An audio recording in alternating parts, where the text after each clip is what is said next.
श्री सद्गुरु महाराज की जय। ध्येयं सदा परिभवग्नमभीष्टदोहम् तीर्थास्पदं शिवविरञ्चिनुतं शरण्यं भृत्यार्तिहं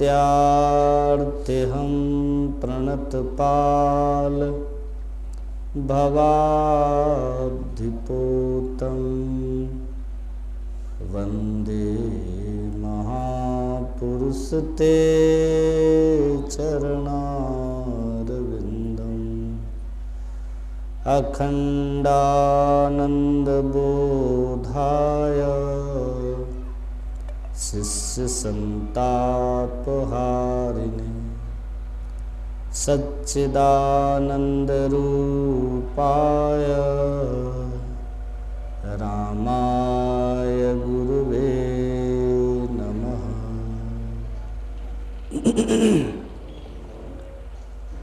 बोलिए प्रेम से श्री सद्गुरु महाराज की, श्री सद्गुरु महाराज की, श्री सद्गुरु महाराज। मंचासीन पूज्य चरण स्वामी कमली बाबा, उपस्थित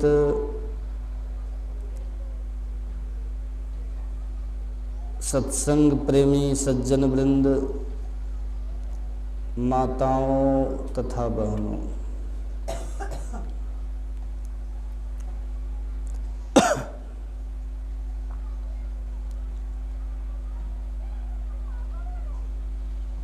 बड़ा ही आश्चर्यमय प्रसंग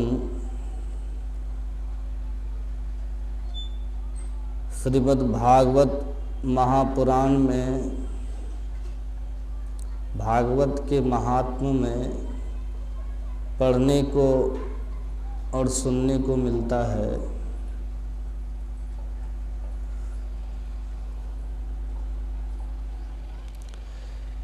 यमुना जी के तट पर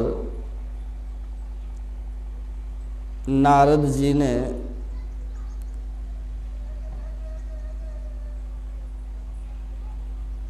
भक्ति को रोते हुए देखा और ज्ञान वैराग्य को सोते हुए देखा।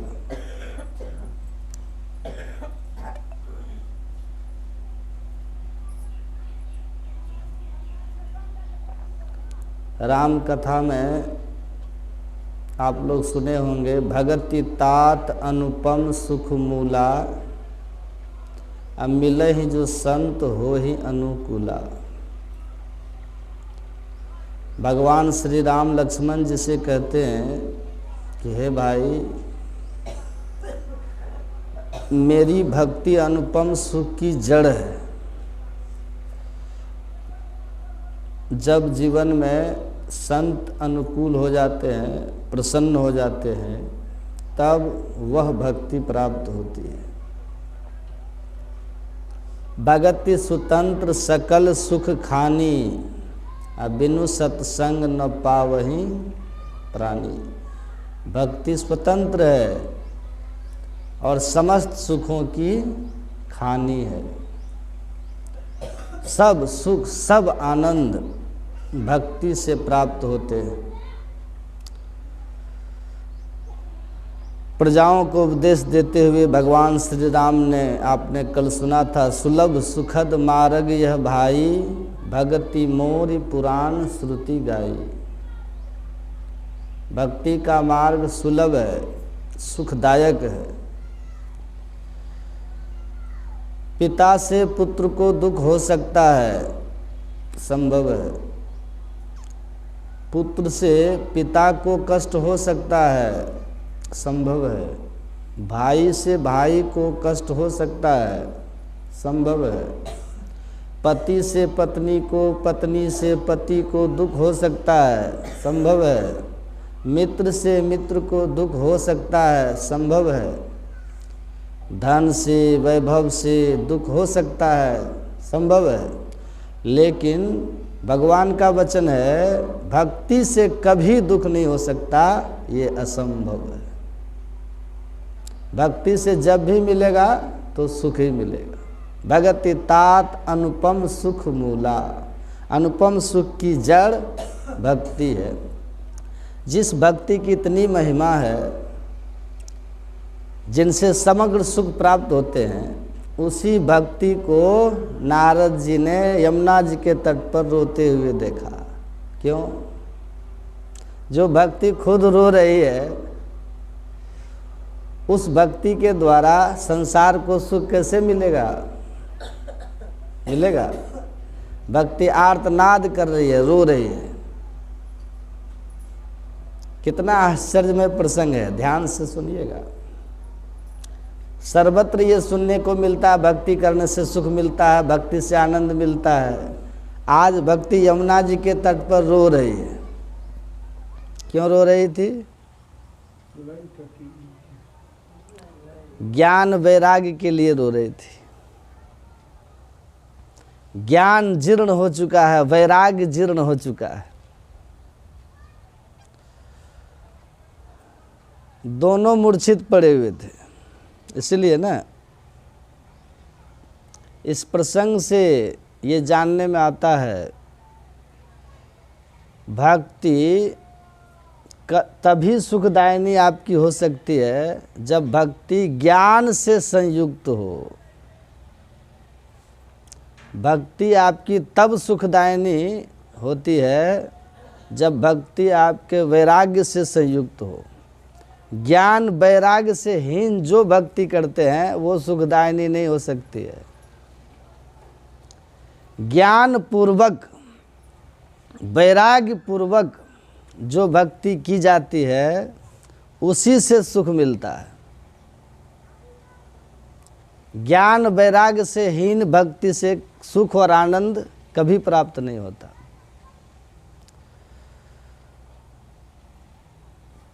बहुतों को आप लोग देखते होंगे, मैं भी देखता हूँ, पेड़ों में धागे बांधते हैं, फेरे लगाते हैं। हाँ, बद्रीनाथ जा रहे थे कुछ विदेशी लोग, भारतीयों को देख करके वो लोग हंस रहे थे। कहा देखोगे भारतीयों की दुर्दशा। उन्होंने एक पत्थर में सिंदूर लगाया विदेशी लोग और सड़क के किनारे रख दिया, और सारे विदेशी लोग झाड़ियों में जाके छिप गए। कहा देखना भारतीयों की दुर्दशा। बस सब जितने भारतीय थे उसी में लग गए। इस तरह की भक्ति से सुख मिलेगा। ज्ञान वैराग्य से हीन भक्ति से कभी सुख नहीं। कहीं पूजने लग जाओ, किसी को भजने लग जाओ, कहीं लग जाओ, ये अज्ञानता पूर्ण भक्ति है। इलाहाबाद में कुंभ के मेले लगे थे 2013 में, मैं भी गया था। एक इंग्लैंड का व्यक्ति था, इंग्लैंड से आया था, कुंभ के मेले में आया था। उसे शौच जाने की इच्छा हो गई, शौचालय में जाने की इच्छा हो गई, लेकिन आसपास में कहीं शौचालय उनको मिला नहीं। वो एक दुकान के पीछे शौच कर लिया, लेकिन उस पवित्र मेले में खुले में शौच करके जाना उस विदेशी को अच्छा नहीं लगा। उस शौच के ऊपर अपनी टोपी ढक दी, टट्टी के ऊपर, कीमती टोपी थी, विदेशी था, शौच के ऊपर टट्टी के ऊपर टोपी रख दिया और चले गए विदेशी। इंग्लैंड का जो व्यक्ति था। कुछ लोग मेले में इधर उधर घूमते हुए दुकान के पीछे गए, देखा बड़ी कीमती टोपी हुई रखी हुई है। उनमें से एक दो अंधी भक्ति करने वाले थे, उन्होंने कहा अरे ये तो लगता है कोई देवता प्रकट हो गया है, भगवान प्रकट हो गए। साजी में फूल था, बेलपत्र था, उसी टोपी के ऊपर चढ़ा दिया। और एक को चढ़ाते हुए देख करके दो चार जो पीछे थे उन्होंने भी चढ़ाना शुरू किया। फूल बेलपत्र से टोपी ढक गई। अब तो लाइन लग गई, इतनी बड़ी लाइन कि कुंभ का मेला वहीं इकट्ठा हो, सब लोग वहीं। कौन देवता है, कौन देवता है, किसकी पूजा कर रहे हो? क्या झपरिया भगवान प्रकट हुआ है, बड़ी पूजा। और सैकड़ों पुलिस की ड्यूटी वहां पड़ गई, बोरी के बोरी रुपए इकट्ठे होने लग गए, सब वहीं जमा हो गए। मीडिया वालों ने इतना उछाला, साक्षात भगवान कुंभ के मेले में प्रकट हुए हैं, सारे लोग दर्शन कर रहे हैं। वह अंग्रेज भी घूमते घामते कहीं से वहां फिर पहुंच गया। ये दुकान के पीछे तो मैंने टट्टी की थी, यहाँ तो पूजा हो रही है, भगवान प्रकट हो गए, देखना चाहिए भगवान कौन है। लेकिन इतनी लंबी लाइन थी, कौन जाने देगा उनको। भीड़ को हटाने वाले जो थे, जो सर्वश्रेष्ठ पुलिस वहाँ खड़ी थी, उनको 2-4-5 हजार रुपये धीरे से हाथ में पकड़ाया, कहा हमें थोड़ा भगवान का दर्शन नज़दीक से कर लेने दो। 2-4-5 हजार रुपये पकड़ा दिया और नज़दीक से दर्शन कराने लगा। पहचान लिया, ये तो हमारी टोपी है, इस टोपी को अब थोड़ा सा हटाऊं तो देखो इसके अंदर भगवान कैसा है।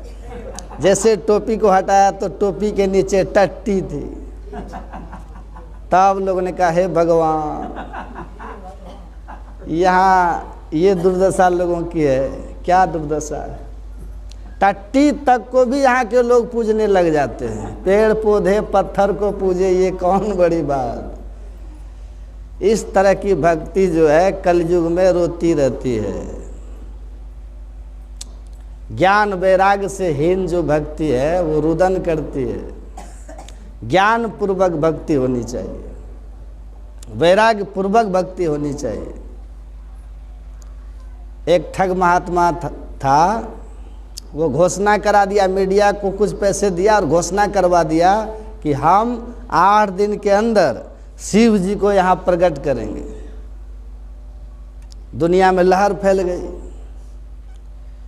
उन्होंने क्या किया, जमीन को खोद करके एक बोरी चना दबा दिया और चने के बोरी के ऊपर एक शिवलिंग को रख दिया, मिट्टी से ढक दिया। उस बोरी के ऊपर थोड़ा थोड़ा जल डालता गया, चना फूलता गया। जैसे जैसे चना फूलता गया वैसे वैसे शिवलिंग नीचे से ऊपर आता गया। जैसे शिवलिंग ऊपर आया, सारी दुनिया इकट्ठी हो गई कि इतने बड़े महापुरुष हैं कि जमीन के नीचे से इन्होंने भगवान शिव को प्रकट कर दिया। शिव जी प्रकट हो गए। सारी दुनिया पूजा में लग गई। बोरी के बोरी रुपया इकट्ठा होने लगा।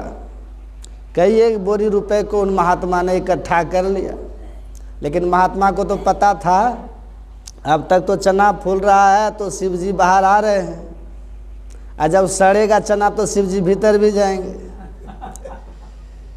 तो फूल रहा है तो बोरी में पैसे भी फूल रहे हैं, और जब धंसने लग जाएंगे अंदर तब तो कपट मेरा खुल जाएगा, सारी बोरी हाथ से निकल जाएगी। इसलिए चना सड़ने से पहले यहाँ से भाग निकलो। रातों रात वो रुपए की सारी बोरी लेकर के वो महात्मा ठग भाग गया। अब जब चना सड़ने लग गया तो शिव जी नीचे को जाने लग गए। अब तो और कीर्ति उनकी हो गई। देखो कितने बड़े महापुरुष थे, जब तक वो यहाँ थे तब तक तो शिव जी का दर्शन होता रहा, और वे महापुरुष जब चले गए तो शिव जी रसातल को जा रहे हैं। इतने दुखी हो गए शिव जी। देखिए, अहो खोजो उस महात्मा, महात्मा काहे के लिए मिलेंगे।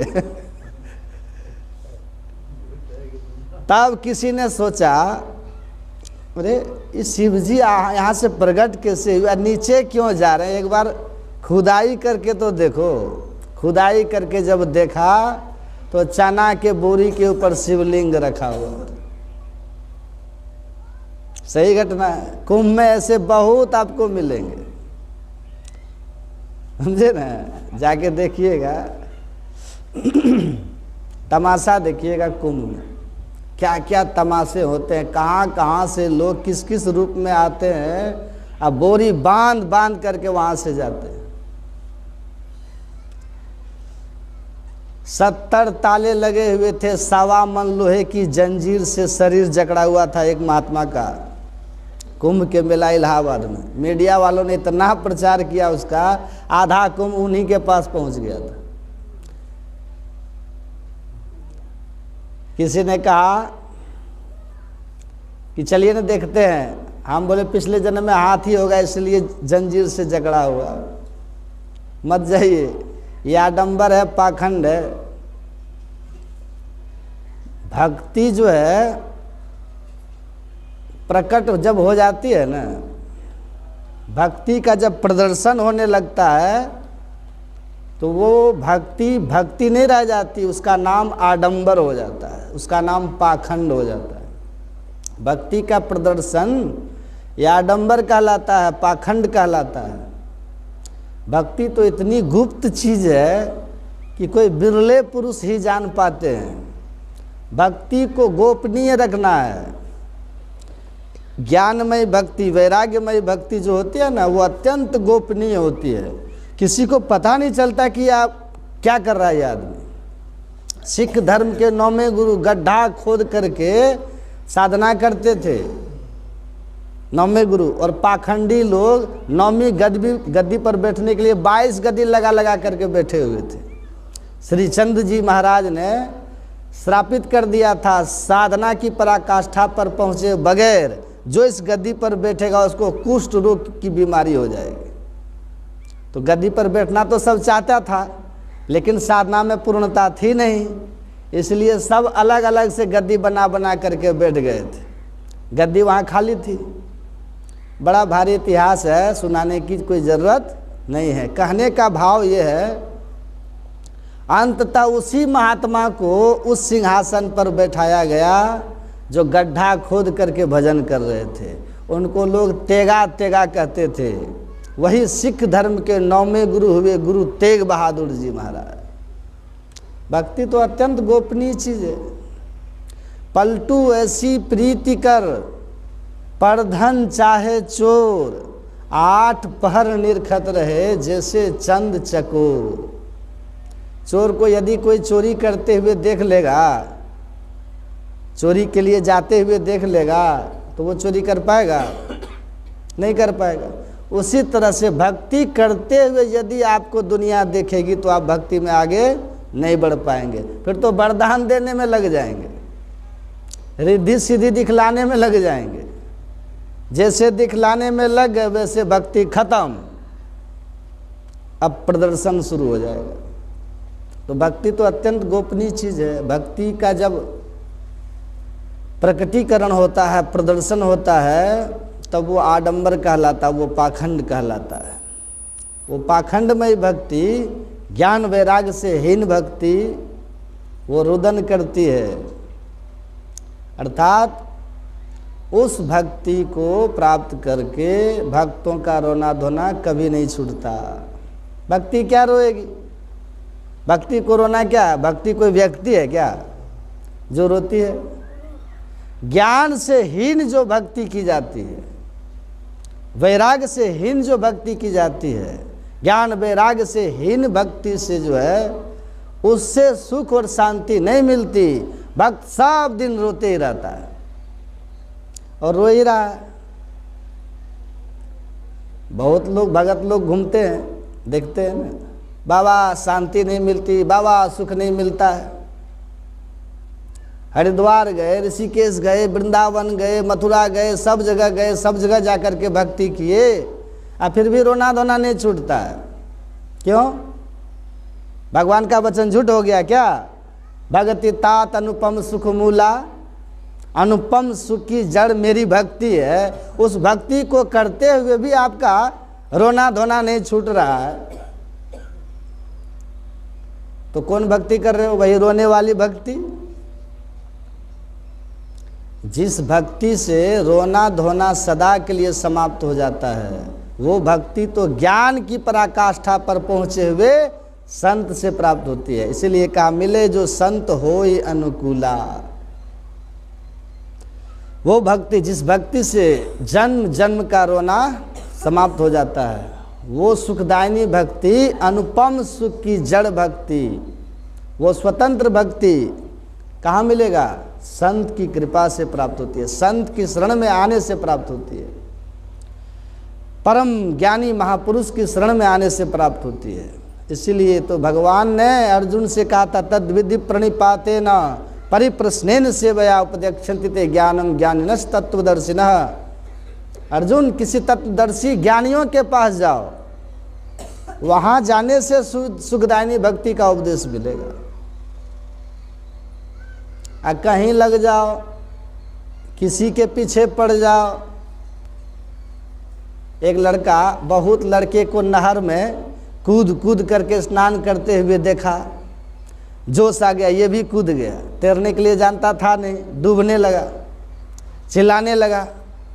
कुछ लोगों ने किसी भी तरह से उसको निकाल करके बाहर लाया। पूछा, तू क्यों कूद गया? कहा, सबको कूदते हुए देखा इसलिए हम भी कूद गए। कहा, तुम्हें तैरने आता था जो कूदा?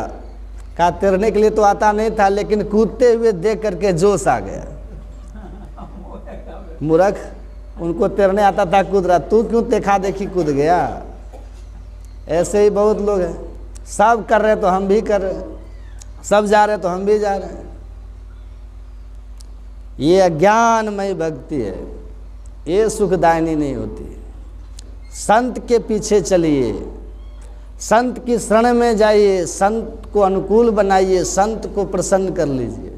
भगवान का वचन है, बिनु सत्संग न पावहि प्राणी। बिना संत का संग किए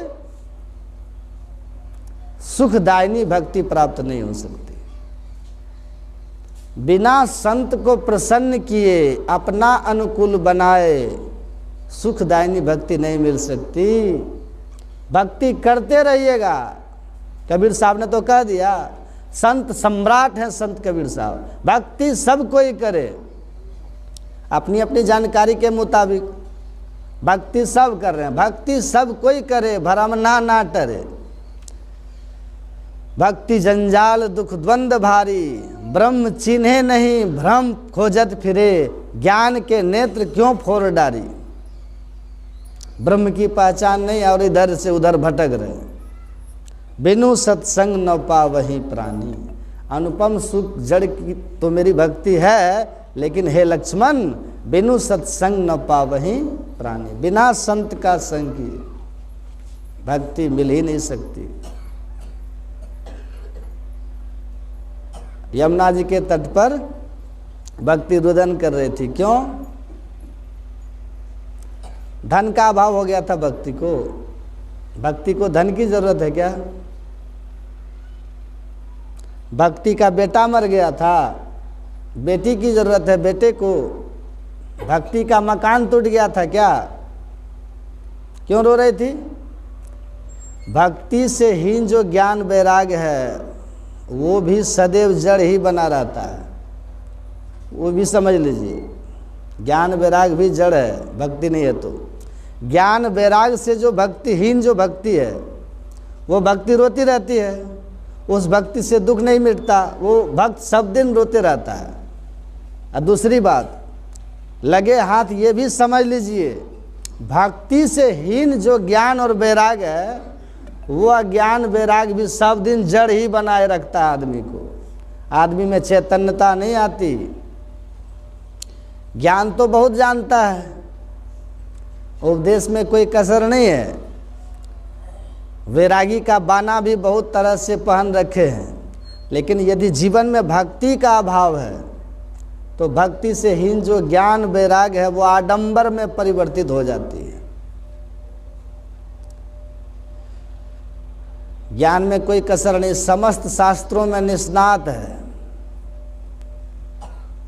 और पैर में जूते नहीं पहनते हैं, सिले हुए कपड़े नहीं पहनते हैं, क्या है, वैरागी भस्म रमाते हैं। विरक्ति का कितना प्रदर्शन लोग करते हैं जिसका ठिकाना नहीं। पंजाब प्रांत जो है संतों के प्रति इतना प्रेम रखता है, इतनी श्रद्धा रखता है पंजाब, जिसका ठिकाना नहीं। पंजाब हम जाते रहते हैं, 15 साल से हम पंजाब जाते हैं प्रचार करने, जहीं के तहीं पड़े हुए हैं।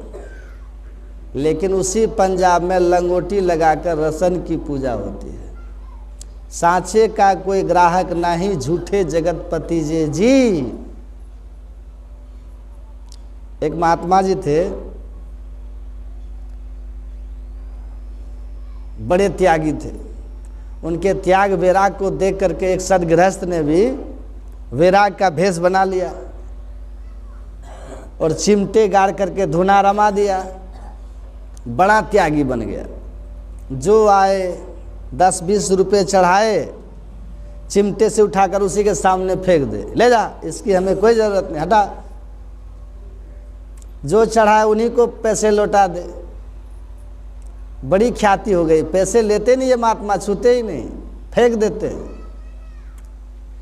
एक बड़ा भारी कंजूस सेठ था, उसके मन में हुआ आज तक तो मेरा नाम कंजूसी में ही है और अच्छा महात्मा पकड़ाया है। पैसे तो लेते नहीं, जो चढ़ाता है उसी को लौटा देता है। तो क्यों ना आज 2 लाख रुपए उनके चरणों पर रख दूं, दुनिया में मेरा नाम भी हो जाएगा और पैसा तो वापस आ ही जाएगा। 2 लाख रुपए जाकर के चरणों में रखा कंजूस, और जैसे 2 लाख की गड्डी सामने पड़ी तो उठा करके वो जेब में रख लिया और चल दिया। हे महाराज, आपके लिए तो मैंने सुन रखा था कि आप कुछ लेते ही नहीं, आप लौटा देते हैं, आप तो ले जेब में रख लिए। का इसी 2 लाख रुपए के लिए तो 10-20 रुपए को लौटा रहा था। इसी की प्रतीक्षा में तो मैं वर्षों से इतना त्याग किया, अब तक टकराया ही नहीं था ऐसी गड्डी। अब क्या कीजिएगा, कहा जा रहे हैं घर। ये बैराग का प्रदर्शन, 10 रुपये लौटा दिया, 20 रुपये चिमटे से धुना में डाल दिया। क्या है ये? प्रदर्शन है ना। ज्ञान वैराग का प्रदर्शन, इससे कल्याण नहीं होता है। भक्ति से हीन जो ज्ञान वैराग है वो प्रदर्शन मात्र है, और ज्ञान वैराग से हीन जो भक्ति है वो उससे सुख नहीं मिलता है। दोनों बात समझनी चाहिए। आज नारद जी को बड़ा आश्चर्य हो रहा है, जिस भक्ति से सुख की प्राप्ति होती है वो भक्ति खुद रो रही है। पूछा, देवी आप कौन हैं? ये दोनों बच्चे कौन हैं जो अत्यंत वृद्ध के रूप में नजर आते हैं? ये कौन हैं? चारों ओर से जो सुंदरियां आपको पंखा झेल रही, ये तुम्हारे कौन लगते हैं? वो नवयुवती कहती है, मेरा नाम है भक्ति, ये दोनों मेरे पुत्र हैं, ज्ञान और वैराग। ये समग्र पवित्र नदियां हैं जो दासी बन करके मेरी सेवा कर रही है। याद रखिएगा, ये प्रसंग बड़ा विचित्र है। भक्ति कहती है ये दोनों मेरे पुत्र हैं, ज्ञान वैराग मेरे पुत्र हैं। इससे क्या जानने में आता है? भक्ति से ही ज्ञान उत्पन्न होता है। पुस्तक के पढ़ने से जो ज्ञान उत्पन्न होता है ना, वो भौतिक ज्ञान है। उससे भौतिकता में भले विकास होता है, आध्यात्मिक विकास नहीं हो सकता।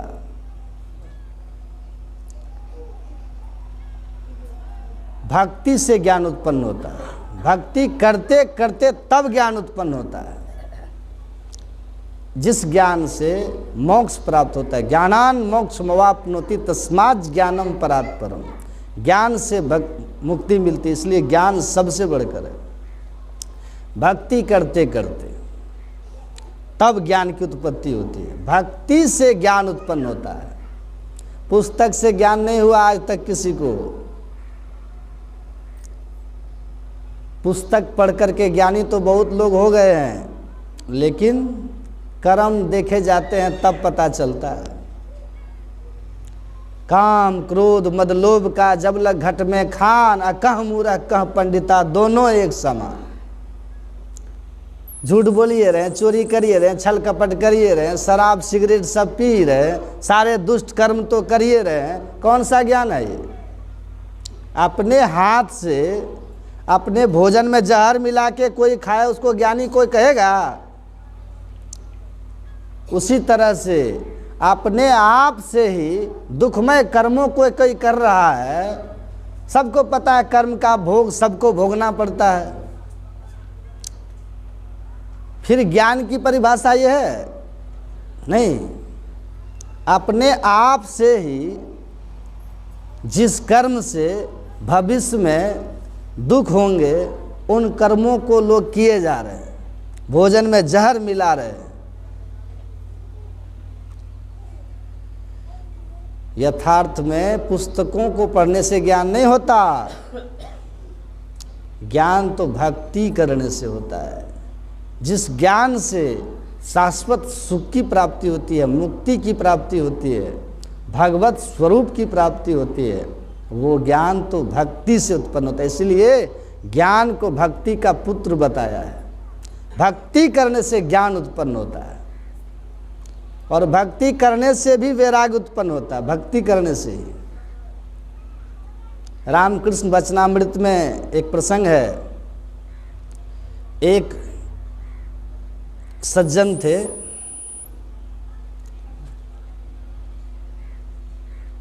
छह महीने से संन्यास धारण की तैयारी कर रहा था। कितना? 6 महीने से।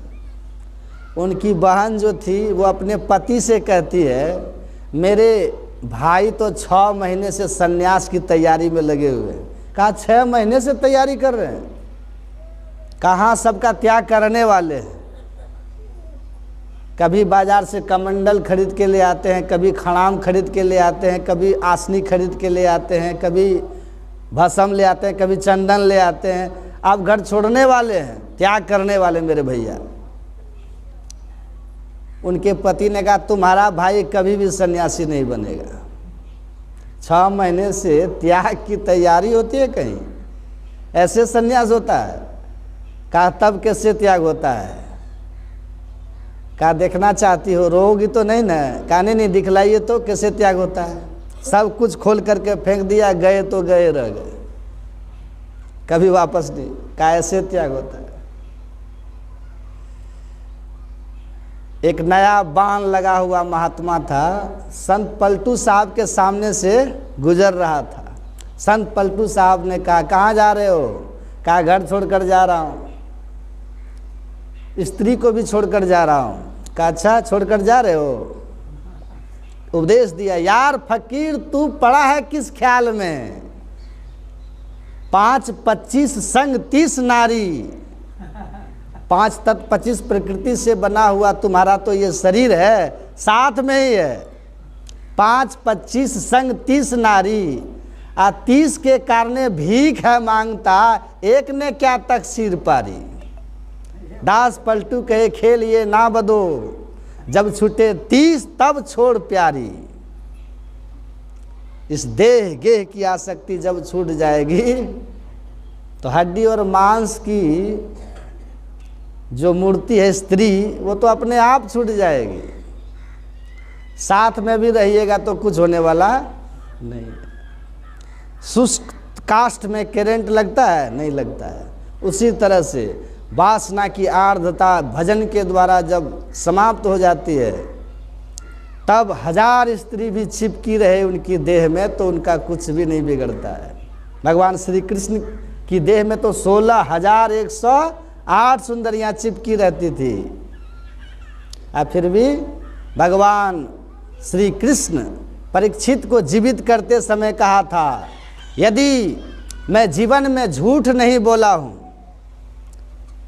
युद्ध में पीठ नहीं दिखाया हूँ और अबाल ब्रह्मचर्य व्रत का पालन किया हूँ, तो उस प्रभाव से ये बालक जीवित हो जाए। वो बालक जीवित हो गया। तो वासना की आर्द्रता जब मिट जाती है तब ये मिट जानी चाहिए। त्याग का प्रदर्शन नहीं हो, भक्ति करने से ही वैराग्य होता है। आसक्ति, वैराग का अर्थ क्या होता है? राग से रहित हो जाना। वैरागी को विरक्त भी कहते हैं। विरक्त, विरक्त का अर्थ क्या हुआ? जिनके शरीर में बहुत रक्त हो, विशेष रक्त नहीं, विरक्त जो रक्त से रहित है, मतलब अर्थात जिसमें अहंकार नहीं है, अभिमान नहीं है, राग नहीं है, द्वेष नहीं, छल नहीं, कपट नहीं, पाखंड नहीं, ये रक्त नहीं है, वही विरक्त है।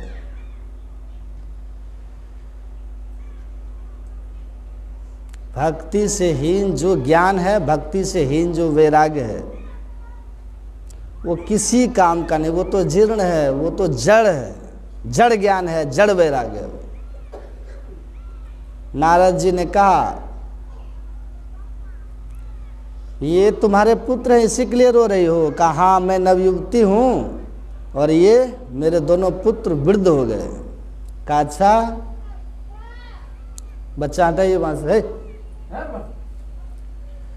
नारद जी ने कहा तू अब तक नवयुवती हो, तुम्हारे पुत्र वृद्ध हो गए, ये बात समझ में नहीं आ रही देवी। भक्ति कहती है वृद्ध तो मैं भी हो गई थी, वृद्ध तो, लेकिन यमुना जी के तट पर आने से, वृंदावन आने से मेरी जीर्णता समाप्त हो गई, मेरी वृद्धावस्था खत्म हो गई, मैं नवयुवती हो गई। आप लोग याद रखिएगा, भक्ति ज्ञान वैराग कोई व्यक्ति नहीं है। ये आध्यात्मिक प्रसंग में सुना रहा हूं, ये कोई व्यक्ति नहीं है। भक्ति ज्ञान वैराग, भक्ति कहती है वृंदावन आने से मेरी जीर्णता खत्म हो गई। तो नारद जी ने पूछा तू जीर्ण कहाँ हो गई थी, ये तो बताओ। तू प्रकट हुई कहाँ, कहाँ जाकर के जीर्ण हो गई? तब भक्ति कहती है मैं भगवत प्रेरणा से भक्तों को सुख देने के लिए, प्राणियों को सुख देने के लिए वैकुंठ से उतर कर आई और सबसे पहले द्रविड़ देश में मैं प्रकट हुई। कहाँ? द्रविड़ देश में भक्ति प्रकट हुई है और द्रविड़ देश से आगे बढ़ी, कर्नाटक पहुंच गई। वहाँ हमारी कुछ अवस्था बढ़ गई कर्नाटक में, वहाँ हमारी वृद्धि हुई। द्रविड़ देश में मैं प्रकट हुई और कर्नाटक में मैं कुछ बढ़ गई। उसके बाद महाराष्ट्र पहुंच गई, कर्नाटक से महाराष्ट्र आई, महाराष्ट्र में और वृद्धि हुई। लेकिन जब मैं गुजरात में पहुंची तो वहां जाते ही मैं जीर्ण हो गई, वृद्ध हो गई। 4 प्रांतों का नाम लिया, द्रविड़ देश भागवत में लिखा है, कर्नाटक, गुजरात, महाराष्ट्र, 4 प्रांतों में भक्ति घूमी है। और भक्ति में देखिए क्या सब परिवर्तन हुआ, ध्यान से सुनिएगा। द्रविड़ देश में मैं प्रकट हुई। द्रविड़ कौन सा देश है? यह आध्यात्मिक प्रसंग है। भक्ति कहाँ प्रकट होती है? द्रविड़। द्रविड़ कहते हैं हृदय को। किसको कहते हैं? श्रद्धा पूर्वक भगवत कथामृत का पान करने से भक्ति सबके हृदय में प्रकट होती है, सबके हृदय में।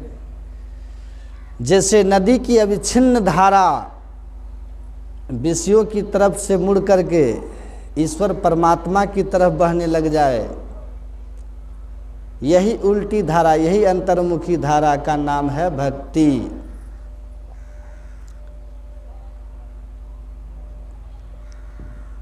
ईश्वर परमात्मा की भक्ति जो है बाहर में नहीं प्रकट होती, कहाँ होती है? सबके हृदय में भक्ति प्रकट होती है। मैं द्रविड़ देश में प्रकट हुई, हृदय में प्रकट हुई। हाँ, और कर्नाटक में मैं बढ़ी, भक्ति की वृद्धि कर्नाटक में। कर्नाटक क्या है? ये कान ही कर्नाटक है। साधु संत महापुरुषों के वचनों को जो कान के माध्यम से ही तो सुन रहे हैं, जितना इस ज्ञान को, सत्संग वचन को सुनेंगे कान से, भगवान की कथा लीला को सुनेंगे, उतनी भक्ति बढ़ेगी। खूब इस कान से भक्ति की बातों को सुनिए।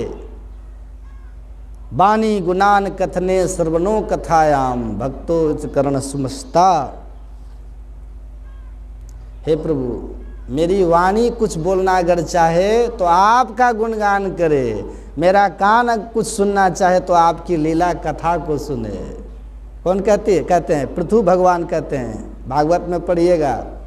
पृथु भगवान ने भगवान से कहा था कि हे प्रभु, आप मुझे वरदान देना चाहते हैं तो मुझे 10,000 कान दे दीजिए। भगवान ने कहा सारे 3 हाथ के शरीर में 10,000 कान में दूंगा तो कैसे लगोगे जी? कहा महाराज, ये नहीं मैं चाहता कि सर्वांग में काने कान हो जाए। 2 कानों में सुनने की जितनी ताकत है वो ताकत 10,000 गुना अधिक बढ़ जाए। ये हो, कान की ताकत इतना क्यों बढ़ाना चाहते हो? तो पृथु जी ने कहा, महाराज पृथु ने कहा, मैं राजा हूँ, समग्र प्रजाओं का पालन करना पड़ता है मुझे। जहाँ तहाँ प्रजाओं को मैं देखने के लिए जाता हूँ, बहुत काम रहता है हमारे जीवन में, बहुत व्यस्तता रहती है। लेकिन हे प्रभु, भगवत कथा मृत से रहित जो जीवन है वो नीरस जीवन है। मैं अपने जीवन को नीरस नहीं बनाना चाहता हूँ, आपकी कथा रूपी अमृत के द्वारा अपने जीवन को सिंचित करना चाहता हूँ, रसमय बनाना चाहता हूँ। मेरे कान की शक्ति इतनी बढ़ जाए कि मैं कहीं भी समाज की सेवा में लगा रहूं, लेकिन वहीं से आपकी वो अमृतमयी कथा प्राप्त होती रहे, उस कथा का श्रवण मैं करता रहूं, कथा कभी मेरी छूटे नहीं, सत्संग वचन कभी छूटे नहीं, इतनी शक्ति बढ़ जाए।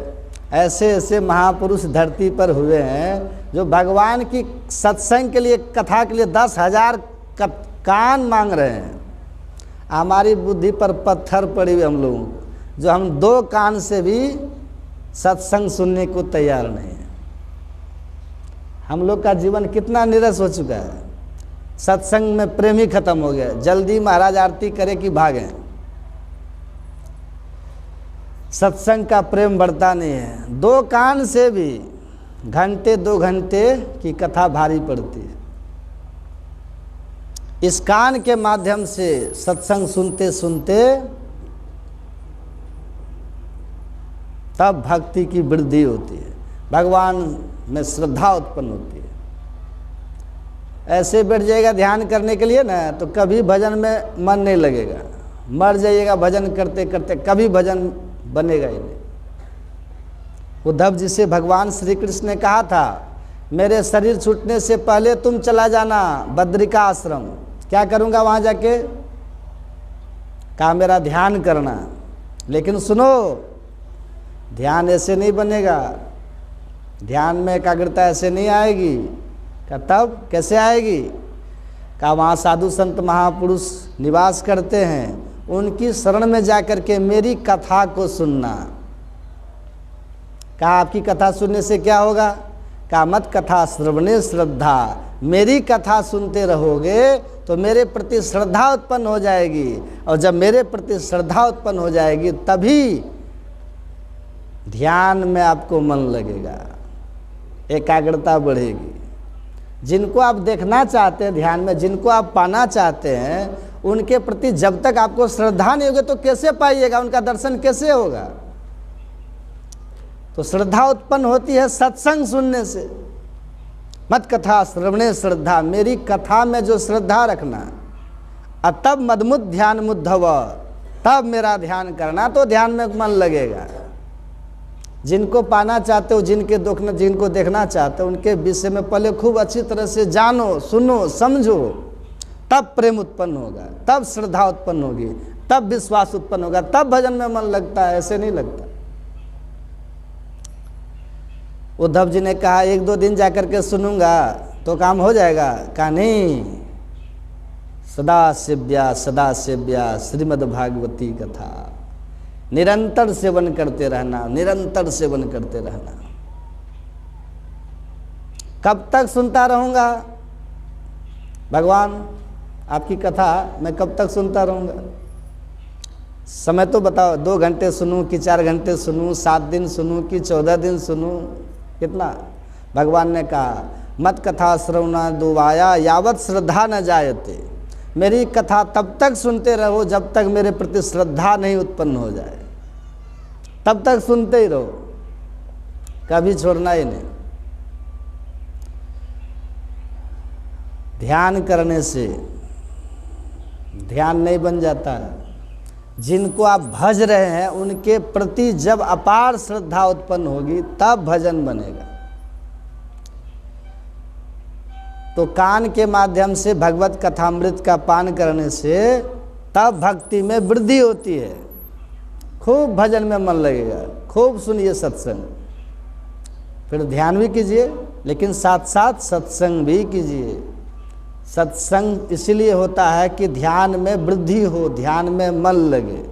ये समय पास के लिए नहीं है, ध्यान में मन लगे, ध्यान में अनुराग बढ़े, जिनको हम पाना चाहते हैं, उनकी जानकारी होगी, तब न ध्यान में मन लगेगा, ऐसे नहीं मन लग जाता है।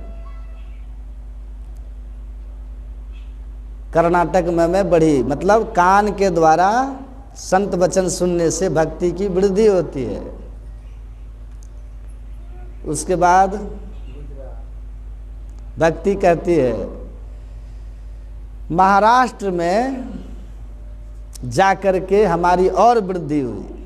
महाराष्ट्र किसको कहते हैं? आँख को, एक एक प्रांत को, शरीर का एक एक अंग समझिए। हृदय है द्रविड़ देश, कान है कर्नाटक प्रदेश, आँख है महाराष्ट्र। सत्संग सुनते समय जहाँ से सत्संग की धारा निकल रही है वहाँ आँख को लगा के रखिए, दृष्टि लगा करके रखिए, और आनंद बढ़ेगा। जहाँ से धारा निकल रही है उस धारा की तरफ देखते रहिए, उस धारा में कान को लगाए रखिए, आँख से देखते रहिए, कान शब्द में रहे और शब्द के उद्गम स्थान पर हमारी आँख रहे। इस तरह से सत्संग का श्रवण करना चाहिए। और सत्संग सुनते सुनते दोनों आँखों से आंसू की धारा यदि बहने लग जाए तो फिर क्या करना, फिर तो आनंद ही आ जाएगा। मम गुनगावत पुलक शरीरा गदगद गिरा नयन बह नीरा। कान से सुन रहे हैं और दोनों आँखों से आंसू की धारा बह रही है, तो इतना प्रेम, इतना स्नेह, इतना विरह वैराग्य ईश्वर परमात्मा के प्रति बढ़ जाए, गुरु के प्रति, फिर तो एक ही दिन में भक्ति का आरंभ हो जाएगा, दूसरा दिन नहीं लगेगा। महाराष्ट्र में अर्थात अश्रु की धारा बहाते हुए जहाँ से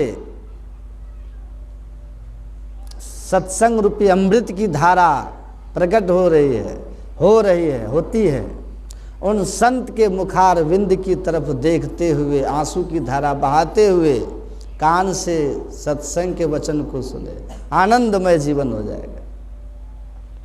गुजरात में जाकर के मैं वृद्ध हो गई। गुजरात क्या है? आलस्य। रात गुजर गई ऐसे ही, हैं? रैन गमाया सोए कर, दिवस गमाया खाए, हीरा ऐसा जन्म था कोड़ी पट ले जाए। आलस्य में अच्छा अभी तो कल भी सत्संग होगा, कल ही सुनेंगे, अभी तो कल भर हैं बाबा। अभी तो जीवन के बहुत भाग अवशिष्ट, अभी तो हमारी उम्र 20 साल की हुई है।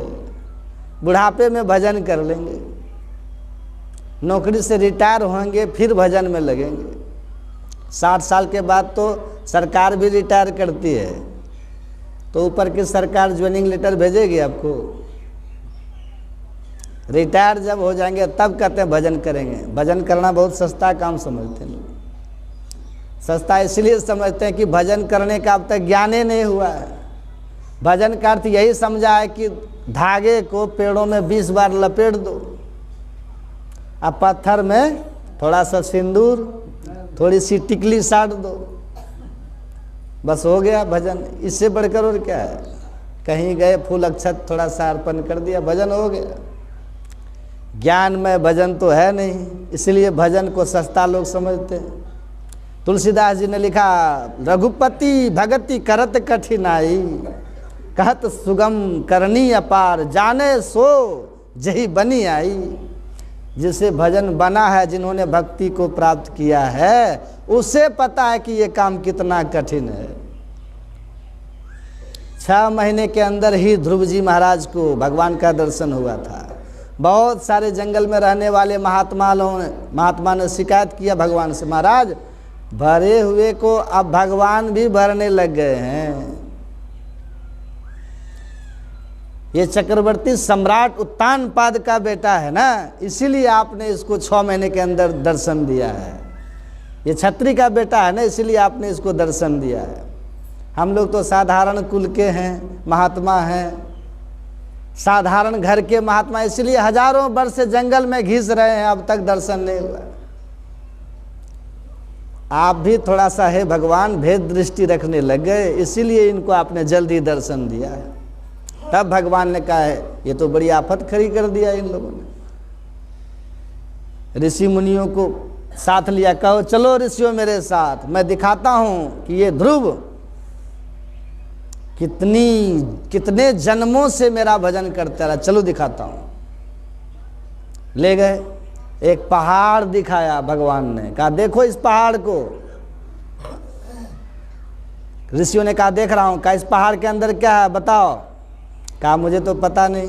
भगवान अपने चरणों से ठोकर मारे, एक चट्टान उखड़ आया। चट्टान के अंदर उन्होंने देखा, पहाड़ के अंदर उन्होंने देखा हड्डियां ही हड्डियां भरी हुई थी, बड़ी हुई थी। अरे ऋषियों, इस हड्डी को पहले तूने कभी देखा है? बताओ किसकी हड्डी है? गाय की है कि भैंस की हड्डी है? किसकी हड्डी है? महाराज मुझे तो पता नहीं। कहा इस जंगल में इतनी बार ध्रुव ने मेरा भजन किया है, इतनी बार इन्होंने शरीर का त्याग किया है, शरीर को धारण किया है, हड्डी का पहाड़ बन गया है, देखो तब इस जन्म में 6 महीने के अंदर मेरा दर्शन हुआ है। चलो आगे और दिखाता हूँ। एक सरोवर दिखाया, थोड़ा सा जल ऋषियों के हाथ में दिया, कहा बता ये जल का स्वाद कैसा है? कहा महाराज बड़ा नमकीन मालूम पड़ रहा है। कहा ये जल नमकीन कैसे हुआ? नमक तो कोई डाला नहीं। कहा फिर नमकीन कैसे हुआ? कहा मेरे दर्शन के लिए ध्रुव इतना रोया है कि आंसू का सरोवर बन गया है, तब 6 महीने के अंदर मेरा दर्शन हुआ है। ऐसे नहीं दर्शन हो जाता है। गुरु नानक देव जी महाराज ने कहा भरी सागर भक्ति करी जय, लोटे भर भक्ति से, गिलास भर भक्ति से काम नहीं होने वाला है। भरी सागर भक्ति करी जय, समुद्र में जितना जल है उतनी भक्ति करनी है।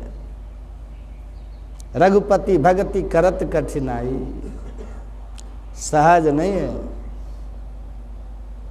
आलस में लोग जिनको दिन को टालते रहते हैं, आछे दिन पाछे गया, हरि से किया न हेत, अब पछतावा क्या करे जब चिड़िया चुग गई खेत। दिन को टालते जा रहे, अब कर लेंगे, अब कर लेंगे। आलसी के अंदर जाकर के भक्ति जो है वो जीर्ण हो जाती है। गुजरात में जाकर भक्ति कहती है मैं जीर्ण हो गई, मैं वृद्ध हो गई। अर्थात आलसी व्यक्ति के अंदर दीर्घ सूत्री व्यक्ति के अंदर, प्रमादी व्यक्ति के अंदर जो दिन प्रतिदिन अपने मानव जीवन को ऐसे ही व्यर्थ गंवा रहा है, ऐसे व्यक्ति के अंदर जाकर के भक्ति जीर्ण हो जाती है, वृद्ध हो जाती है। महाराज, जब मैं वृंदावन गई तो यहाँ आने से मेरी जीर्णता खत्म हो गई। नारद जी ने कहा, यहाँ जीर्णता कैसे खत्म हो गई? कहा, महाराज यहाँ दिन रात सत्संग होते रहता है, भगवान की कथा यहाँ होती रहती है, वृंदावन में भगवान की कथा नित्य निरंतर होती है।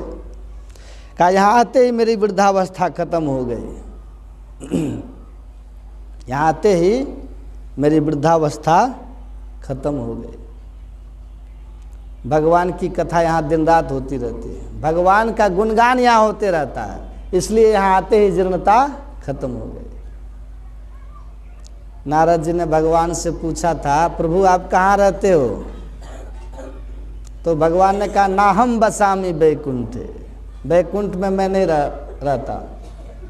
बैकुंठ जाने की तैयारी में सब लोग हैं, यहाँ जितने हैं सबकी इच्छा ये होगी बैकुंठ जाने की, लेकिन भगवान कहते ना हम बसामी बैकुंठे, बैकुंठ में मैं नहीं रहता हूँ।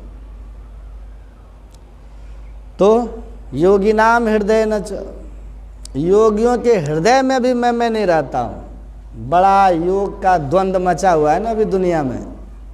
कहते हैं योगियों के हृदय में भी मैं नहीं रहता हूँ। फिर महाराज रहते हो कहाँ? कहा, मद भक्ता यत्र गायंती तत्र तिष्ठामि नारद। हे नारद, मेरा भक्त जहाँ मेरा गुणगान करता है मैं वहीं निवास करता हूँ। सत्संग में आप लोग क्या कर रहे हैं? ईश्वर का गुणगान सुन रहे हैं, कर रहे हैं।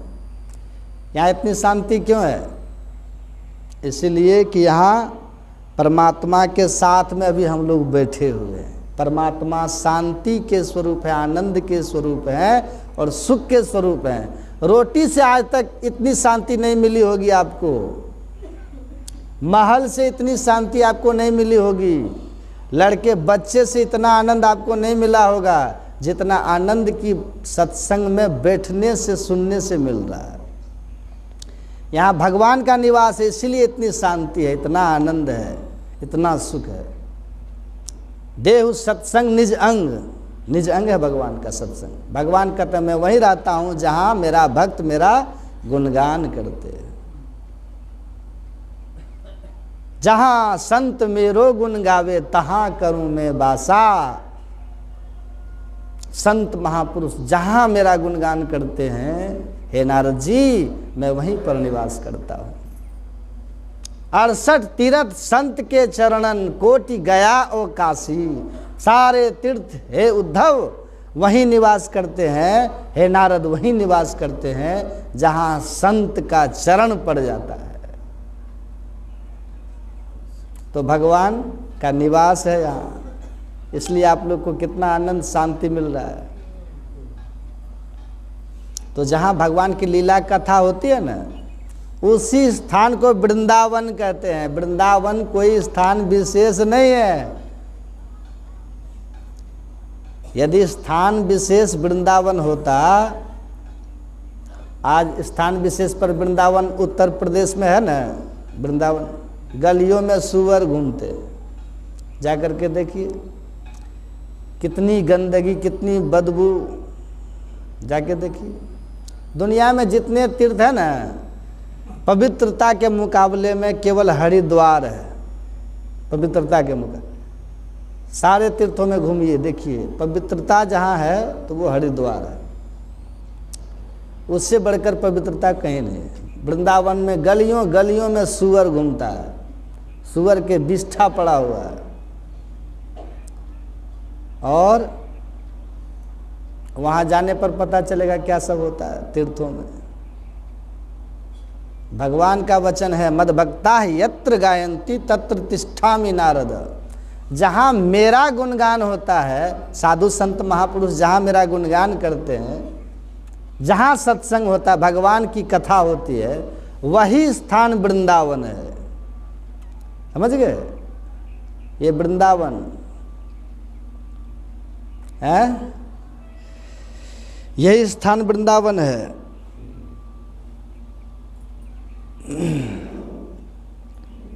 त्वमेव माता च पिता त्वमेव, त्वमेव बंधुश्च सखा त्वमेव, त्वमेव विद्या द्रविणम त्वमेव, त्वमेव विद्या द्रविणम त्वमेव, त्वमेव सर्वम मम देव देव। कहते हैं ना, हनुमान जी का अगर देखिए किसी को अगर मानना है, दुर्गा में मानना है, हनुमान जी मानना है, जो भी आपको मानना है, तो केवल गुरु महाराज को मानिए। राम भी कहना है तो गुरु महाराज ही हमारे राम भी हैं बस। दुर्गा माँ भी अगर कहना है तो गुरु महाराज ही हमारी दुर्गा माँ भी है बस। 3300 करोड़ देवी देवता हमारे गुरु महाराज ही हैं, यही भाव रखिए। देवी देव समस्त पूर्ण ब्रह्म परम प्रभु, गुरु में करे निवास कहते हैं संत सबू।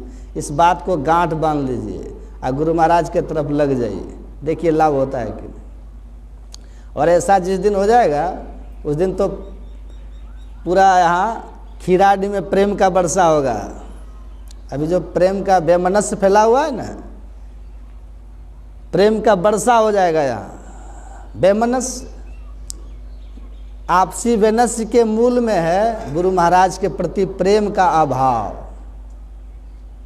जिस दिन आपको गुरु महाराज से प्रेम हो जाएगा ना, सब से प्रेम करने लगिएगा आप लोग, सब से। आपको दुश्मन भी तब प्रेमी दिखाई पड़ेगा। एक बार गुरु महाराज से प्रेम तो करके देखिए, शत्रु भी आपको प्रेमी नजर आएगा। उधर से गाली देगा, आपको लगेगा कि गुरु महाराज की तरफ से आशीर्वाद मिल रहा है, ये लगेगा।